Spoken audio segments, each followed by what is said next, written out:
Hi, Bob Bartlett here with the Ubuntu Fly Anglers Network and the host of our podcast series, On the Reel. We are coming to you from eastern Washington State in the ancestral lands of the Spokane Confederated Tribes.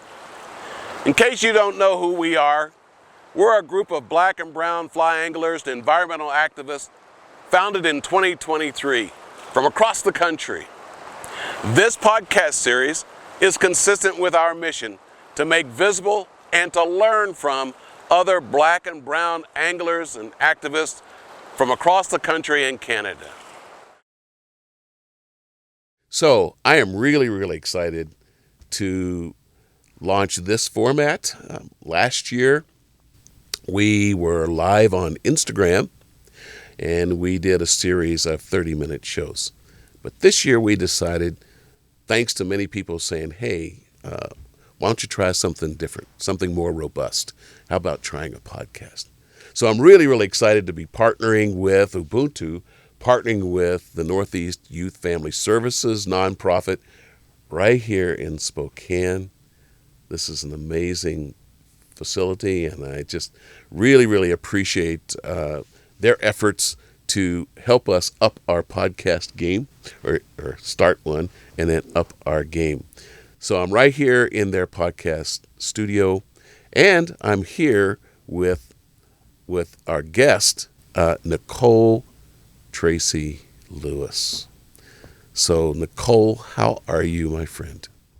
Bob, I am well. I am right now in the in-between season, in between not being able to ice fish and not being able to fly fish. So I'm a little antsy, but I'm just trying to work through it, you know? I feel your pain. I feel your pain because our climate's not that much different, I don't believe, up here in the Pacific Northwest and where you are. Well, Nicole, you are a passionate fly angler, I know, and you're in love with this sport, this activity. You're also a professional fly tyer. You create patterns that you fish with, and you modify other patterns because you love chasing big fish. But before we talk about the fishing side of things, if you wouldn't mind, could you give us some background as to, who your family of origin is and how you ended up where you currently are? Can you walk us through some of your family history? Absolutely, Bob. So first of all, I want to thank you for inviting me to be on your Absolutely. inaugural podcast. Absolutely. It's a great honor, and I want to also express a sentiment of gratitude to Heather Hodson, who connected us.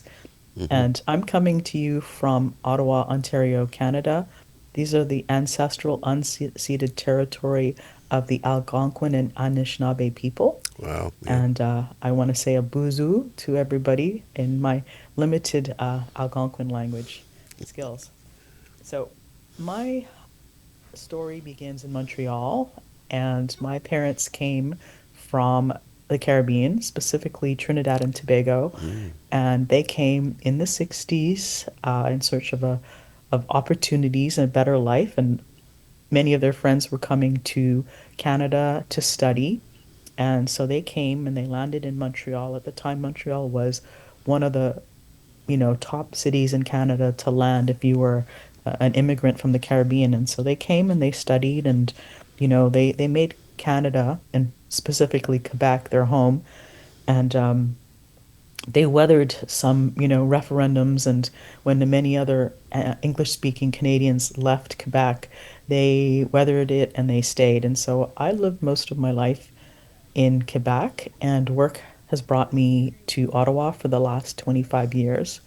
So I think that should answer your question, Bob. Now Ottawa is the capital. Is that right? Yes, this is the capital of our sovereign nation, and not Toronto, but Ottawa. And we are about an hour and a half north of the border. My closest trout water, river trout water, is in like Malone, New York. So the salmon and the little salmon, some of you who fish upstate New York may know those rivers.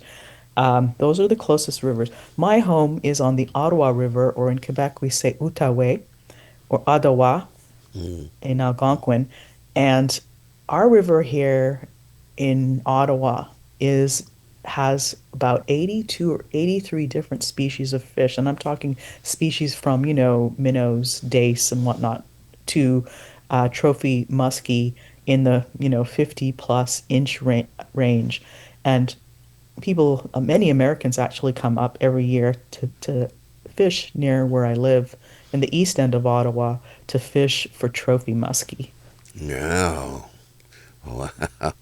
So those are my home waters now. I consider the Ottawa River my home waters. It's an extension of Hmm. the St. Lawrence River, which again is dear to my heart growing up in Montreal and on the South Shore. So that's the sort of connecting water line between Montreal and Ottawa that connects me to my passion and to my places of origin. So you were saying earlier that like an hour and a half or so from where you live now, you're in the French speaking side. You're in Quebec. No, from where I am right now, 2 hours east, and I'm on the Quebec border. But to cross Ottawa is right on the Ottawa River, and one side of the Ottawa River, the south side is Ontario, and the north side is Quebec.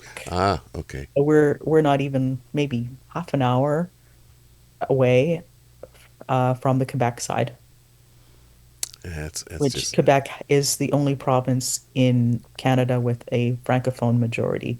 There are pockets of French uh, communities throughout the country, but Quebec is the only province with a French majority.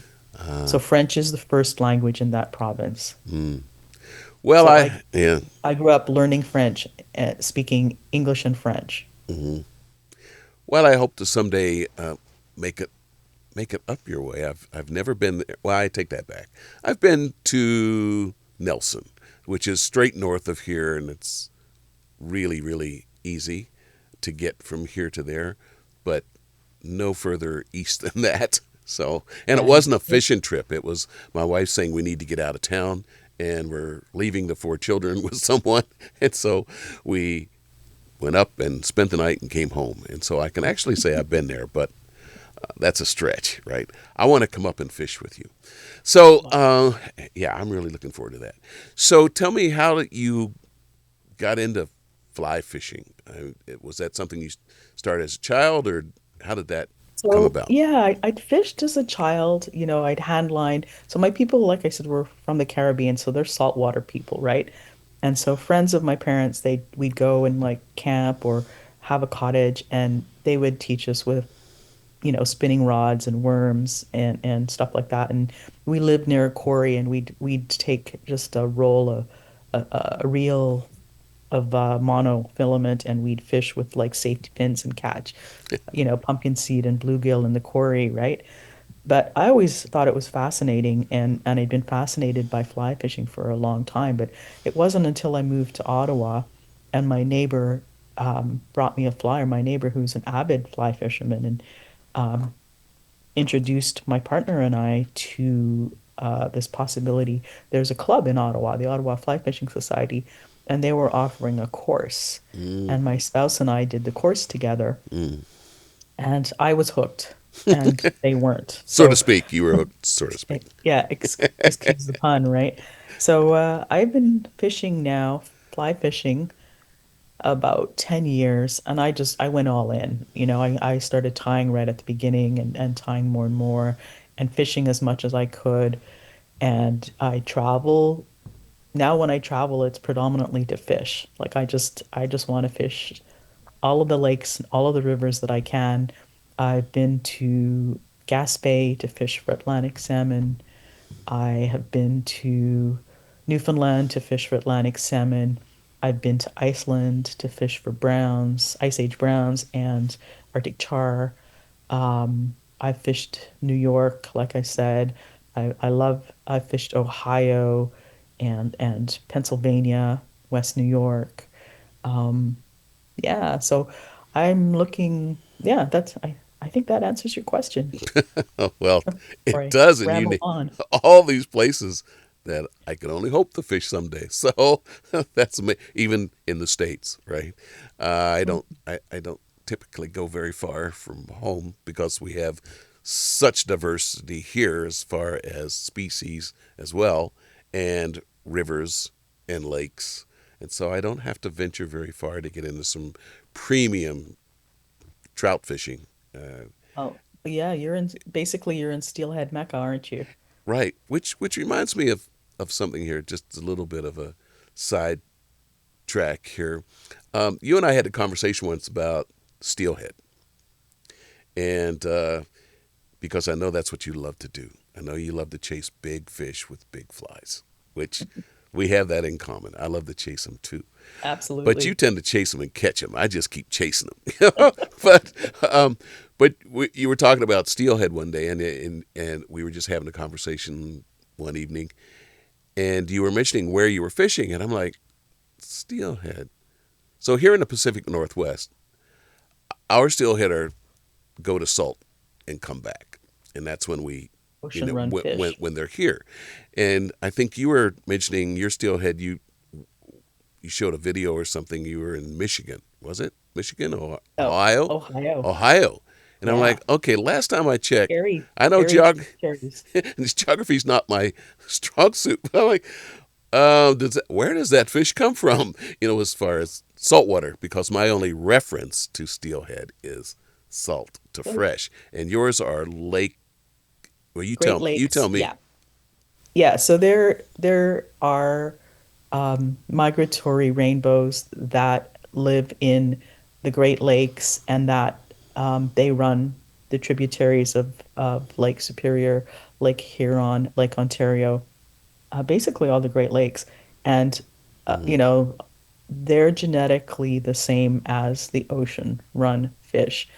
I think the steelhead are one of the only fish that can make that transition, um, as well as, salmon, right? That make that transition from salt to freshwater, right? But our fish were introduced and they are genetically the same as the fish. So people argue about whether they are real steelhead or not, but they are big fish. They're big rainbows and they fight and they run. And so I don't really care. I'm not going to be Yeah, spending time to argue whether they're steelhead or not. I just want to go out and swing a fly and catch them because yeah. it's a rush. When you get that first hit, it just like it shakes you to your core and it's pretty exciting. Like sometimes you think you need a cigarette afterward, you know? Or a cigar. uh, Exactly. well, down here we refer to them as the fish of a thousand casts.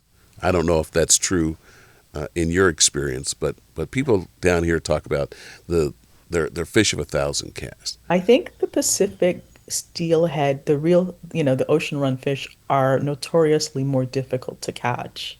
Mm. And I think the tribs too, the Great Lake tribs could be smaller as well. I think some of those rivers, I know about BC more than I knew about the Pacific Northwest, but some of those rivers are bigger rivers and there's a lot Mm. more water to cover. Tend to use bigger rods. And we talk about the fish of 10,000 casts up here, and that's my good friend the muskie, which I have yet to catch on a fly. I've caught on a bait caster, a fish for them on the fly. I always seem to manage to catch pike, but not muskie on the Ah. fly, and that's a fish of 10,000 casts for sure. You work. You think you're casting big flies, Bob? You should see some of those musky flies. They are like, some of them can go 12 inches, right? And you're Oof. hucking a 9, 10, 11, 12 weight rod and, single hand, two hand. That's like wet sock territory. I love that reference, Bob. I'm going to steal that. Wet sock. Because I had someone refer to one of my flies as like, why are you throwing a fur coat in the river? That doesn't make sense. A big old streamer. Yeah.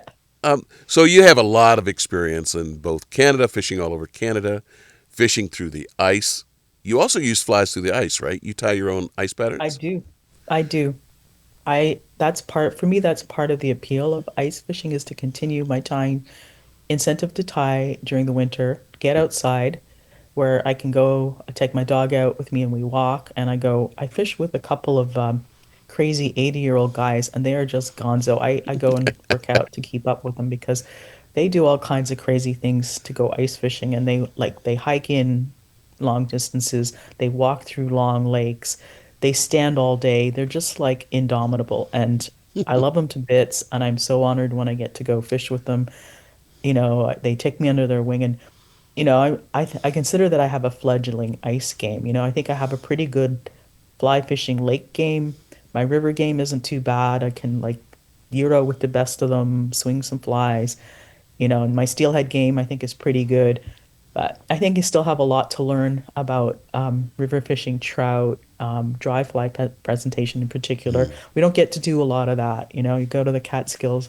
I fish the Catskills as well, and that is just so humbling. It can be so humbling. Pressured fish, small flies, very precise presentation. It's just a whole other game, and I have a lot of respect for that. But so, How do you cast that fly to hit the ice hole? It seems to be a challenge. Yeah. you just No, jig, right? You no, drop and you jig, I was right? joking. Because I'm, You get to, you get a lot of exercise. I don't have a skidoo or any motorized kind of vehicle or side by side. And so I got my sled and I got my two legs and I saddle up the sled across my shoulder and we walk and we pull the sled with all of my gear. So there's an auger. I use my sonar unit. Sometimes I even have the tent, which is about 35 pounds, right? And set up a base camp. And, they have the heater and the tent, the rods, the sonar, the auger, a shovel, a scoop, some snacks, some water, maybe some toilet paper because yeah, when you're out there, that's one of the uh, realities, right? oh my goodness! It sounds like you're going on an Alaska adventure with the dog sled. You might want to consider hooking your dog up to pull some of this. But then, yeah, I think you have a small dog, so She, no, she's good size. She's 90 pounds and oh, put a she saddle on is her. she Him. is along for the ride for the treats. Yeah. So you do it all basically. You are I chasing try. them on the rivers. No, I just think that's incredible. That's really really impressive, and that's why you and I never run out of things to talk about. So Because of your my whole diversity. goal, I mean, yeah, we can talk for hours. The two of us have already like had some great conversations, and I just want to be a better angler. I want to learn. Hmm. So, people are like Euro nymphing, oh, and they poo-poo it, or, streamer fishing and they poo-poo it, or whatever, swinging a fly, or, the only thing I'm not going to go down the saltwater rabbit hole. I'm not going to go down the center pin rabbit hole. But everything else is pretty much fair game.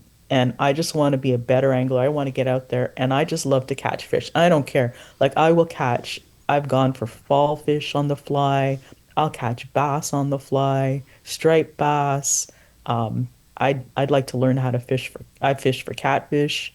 Um, I like to learn how to fish for carp on the fly. I have yet to land a carp, and I would love to learn how. And that's a whole other skill Oh set, yeah. and different types of flies, different type of presentation. Learning each fish, they've got their thing that they like, right? That they where they like to live, what they like to eat, how they react to a fly or a lure. It's Hmm. it's fascinating. It's everything, right? It's the environment. You get to Hmm. be outside. You get to be in the weather. You learn about the natural world. You get to be part of the natural world, Hmm. immerse in it, in the water. It's like you have to be present. It's meditative. It's Yeah. I don't know, I love it. I find it really satisfying. Even the Hmm. days when you don't catch fish, you learn something. It feels good. A day when you've spent out, you're walking and you come in and you feel it gives me a sense of satisfaction. It feels like I've done something amazing and worthwhile when I come in from a day Hmm. of fishing and being outside. It kicks those endorphins in. I think for me. Hmm. Um, do you have a favorite story, fishing story that Oh God, a like I know you favorite have so story. many, but do you have one that stands out above the rest? Well, it could be ice, it could be river. Uh, I I've don't seen some of your know. videos of catching big fish, and you've talked about them, but is there a particular one where you just I think my first steelhead was pretty memorable. okay, okay, It was April 1st, and I was this day, April 1st. Yeah, it was April 1st. Yeah, that's right. It was because I remember it was April Fool's Day, right? It's April Fool's Day. I forgot about that. So I had hired a guide, a fellow who works out of Maitland, which is north of Toronto, which Toronto is about a 5 hour drive from here. So it was 5 hours plus. I had heard from him about my from friends, and he's a wonderful guide. And we were supposed to fish the Nottawaga, and I was based in a small town close to the Nottawaga, and so I was there a couple days early, and I scouted a couple of public access spots. And the river was like a double double, which is our Tim Hortons coffee, right? When you add two milks and two sugars, so you get an idea of what the river looked like, Yeah. right? It was flowing fast and dirty, and I was just like, not happening. So Matt called me and he said, "Well, we're gonna float the naughty, but it's blown out and doesn't make sense." And he's like a really great guy that way. He'll call it as it is, right? He won't take your money and have you fishing over like milk chocolate, right? So he said, "Let's go fish the credit." And yeah, and that's from where I was. That was about an hour and a half drive. And I said, "What the hell, right? I'm in the area, an hour and a half. What the hell? It's just an hour and a half earlier, right? To get up in the morning to meet him at some ungodly hour on this Credit River, right? And the Credit runs right through Mississauga, which is a suburb of Toronto. And the Credit is one of is a great steelhead river. There's big browns in there. There's rainbow trout, and there are steelhead. And we got to this one run. I think it was my first run of the day. And I was there with my dog Maya, and a guy had just went through the run. I think it was fishing a center pin rig. And this is like my first year fishing a two-handed rod. And so I've got a 7 weight, 13.5 foot rod that I just adore. And I really grown into this rod. And yeah, I work at my casting, so I don't suck all the time. So when I get It's onto the river, I can huck it out there either side of the river, right, river left. So we work this run, and I'm working through the run, and I'm worried that I'm gonna do a trout set, right? That I'm gonna lift the rod and I'm gonna lose the fish. So I'm doing I'm styling like Pacific Northwest. So I'm doing my casts, and I'm letting the rod just hang down by my side. I'm playing all cool, right? And all of a sudden I feel something whack, and I do everything in my power not to raise the rod, right? I'm used to trout fishing and setting hook on bass, oh right? yeah. So I just let the fish do its thing, and I slowly raise the rod and point the tip toward the bank, and I am fish on. I'm like, Matt, I think I got one on. And he just got so excited. I get a video on YouTube, and it was like I was just beside myself. So landed my first steelhead on that day Wow. with Matt Martin, and I think he was just as excited as I was. He's a great guy, and I can't say enough about him and his skills. He's a lovely person, and he's very knowledgeable, and he fishes a lot of other species as well. So, but yeah, that's I think one of my favorite stories. Especially fishing a run that a guy had just worked through, Oh and yeah. then to pick up this beautiful fish on this run. So Oh yeah. yeah. Well, you're describing hookups and that, and it's I've always thought of it as we got hooked. We got hooked on this thing that we love so much. We Hmm. love getting hookups on the fish side, but we got hooked. Absolutely. Um, Absolutely. I that's am. amazing. That's amazing. Yeah. And you and I, like you said, we I could just go on and basically on. I live to be on the river or on the lake. Yep. I fish a lot of still water up here, and I it never gets old for me. It's Hmm. always something different. It's always an adventure. You know, I've fallen in at 4 degrees Celsius water, like that's close to freezing. And you know what? I don't care. You get back up and you just do it all over again, right? It's just part of the adventure. When if you survive, that's you just, another day to fish another day, you just do it again, right? Right. It's Right. Right. Well, there's so many layers yeah. of knowledge and learning, and that you can delve into, and that can captivate me and captivate my imagination, Mhm. captivate my thirst for knowledge. I've met some amazing people. I have like a huge cadre mostly men. Oh, that's another thing. So Heather connected us, and you are the first black fly angler I have the pleasure of meeting. And I know that there are a few guides out there. There's Alvin Dado, I think that's how his It's name. probably Someone would French. say It's French. Dado. In Texas, Yeah. there's like Chad Johnson, right? Chad Brown and Chad Lael Brown. Johnson. Chad Brown and Lael Lael Johnson. Johnson. Yep. Yeah, He's up here yeah. in Pacific We Northwest. have your guy in Minneapolis there, Yep. right? Who you Yeah. introduced me to, Yep. Scott. Scott Simmons. Yep. Scott Simmons. Yeah. Ashley White. Ashley Yeah. White, Yeah. right? So I haven't had the pleasure of fishing one of these guys with one of these guides yet. I mean, the Pacific Northwest is on definitely on my radar. I am not planning on traveling to the United States anytime soon Yeah. with the current administration. I'm going to keep my money and my royalty my loyalty in Canada, being a first Canadian. Don't blame you. But it's going to force me to seek out more opportunities on this side of the border, and new adventures. We have so much water here, like so many Right. rivers and lakes, Right. right? So Right. there's so much to do and see here. But like the trout is the holy grail, right? And Yeah. steelhead, the closest steelhead water to me is the Salmon River in Pulaski, as they call it. The locals call it. It's not Pulaski, it's called Pulaski, right? Which is about 3 hours from me, 3 hours south of where I am. It's closer to the Lake Ontario tributaries around Toronto, which the closest one to me is about 4 hours, 4.5 hours, and that would be the Ganaraska. And the Ganaraska is kind of a shit show. There's really, excuse my language, You could have not a said it in lot French. Is there a French word for shit? de merde. C'est un spectacle de merde. Anyway, Sounds so better. the Ganaraska, they get a big run of salmon. There's not a lot of public access. It's very limited public access. I don't think there's a lot of swinging water on it, and it's just like, yeah, I haven't fished it yet, and I mean, I've scouted spots on it, and I didn't really find spots that I could think that were fishable, public access spots, right? So there's a lot of private water in that river. Well, I I think want the to go ahead. next closest one is a small one. It's Bowmanville Creek. Yeah, but anyway. Well, I want to take you back to you mentioned meeting me through Heather Hodson, and now you're getting to know some folks, which is absolutely awesome.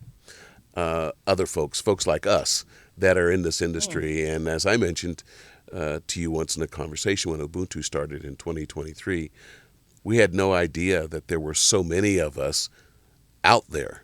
We're just scattered all over the country. So this has been a real opportunity for us to connect. That's why we call ourselves the Ubuntu Fly Anglers Network. So one last thing. If there's something, well, doesn't have to be the last thing, but is there something in this industry, in this sport, that you and I and so many others of us love so much that you would like to see different? Um, So what would it yeah, be? you were. I had brought an article to your Hmm. attention, I think, a couple of days ago, because I was looking online as I was researching our presentation, right? And I was looking at the history of streamers, and I was thinking, wow, this history, it's very monoculture, right? Hmm. Hmm. Read white. Yep, yep. Read between the lines. I'll just say it, Yeah, right? say it. I'm in my don't give up bleep years, right? Yep, So, exactly. um, yeah, so I was looking, and it made me think of a couple things. So I was looking, and to find any mention of brown or black people angling, like in the context of the history of fly fishing, is like challenging. It's there's not I couldn't find anything online in my initial Hmm. searches, right? And I had brought that article to your attention. It was a fellow who was talking about, I think he's a University of Texas Yep, professor, yep. and Hmm. a black man like us, Yeah. black person, and he was you talking about, but I think it was Fly Fishing Magazine or something, but the interviewer was a white person, right? And we were talking about that. We had mentioned it, and it's for us, by us. I think that we need to create like what we're doing, what you're doing, what we're doing here with Ubuntu is creating our network, and from that network we need like to have our own magazines, our own videos that we do. And my friend Demisha Dennis in Toronto, I must Mm-hmm. shout out to Demisha. She runs an organization called Brown Girl Outdoor World, and she's a fly angler, and she's done ice fishing, and she's an outdoors person. She is Mm-hmm. amazing. And what she does is she organizes activities for BIPOC people, Black, Indigenous, people of color. If, for those who are not aware of the acronym, right? A lot of us who are not in government don't know these acronyms, right? So it won't take that for granted. But for BIPOC people, for women, mostly women, groups of women, she organizes fly fishing um, days where, they break down the barriers. I think Reddington has been a big supporter of her fly fishing efforts, that she also does like learn to ski and snowboard Mm-hmm. days, Mm-hmm. learn to swim with a view of like surfing, windsurfing, and things like that. And I think that we need to see more of this to sort of, like I said, I've been like fly fishing over 10 years, and I have not fished with another black angler, right? And I know a lot of people, and I get around, right? I get, like I get around to fish. Yeah. Let me specify. I get around to Yeah, I understand. I see where you're coming from. fish. Well, And yeah, go ahead. I'm out there and I Yeah, meet people, and whenever I talk to yeah, everybody I meet on the river, whatever, I just try to be very gracious and accommodating and be sure, myself, friendly, right? sure, sure. And it's just so amazing. I think it's great that there's this organization that can connect us so we can network, we can fish together, Yes, we can create our own content yeah. and create our own history, our own, Mm-hmm. carve out a niche for ourselves in this Mm-hmm. sport. And I think that, there are some companies that have started to recognize that. And, in this current culture, I'm kind of worried that this is being dialed back, especially across the border, Yes, given the current administration. And I know yes, it's already happened. I know that Black history is already being erased yes, as we speak. Black and brown people's history. I know that, yes. I've heard stories of websites about Jackie Robinson and his Mm-hmm. military service being taken down from, Right, government or military websites, right? right. Yeah, it's Like crazy that's times. crazy. They can't erase us. No, no, no. And as long as there's people like you that I can call up and say, "Hey, can we do something together?" and others, right? As long as we can keep doing that, I would like to think that I'm an optimist. It's tough to be an optimist these days, but I'd like to think that it's good people doing good things will make a huge difference in where we are.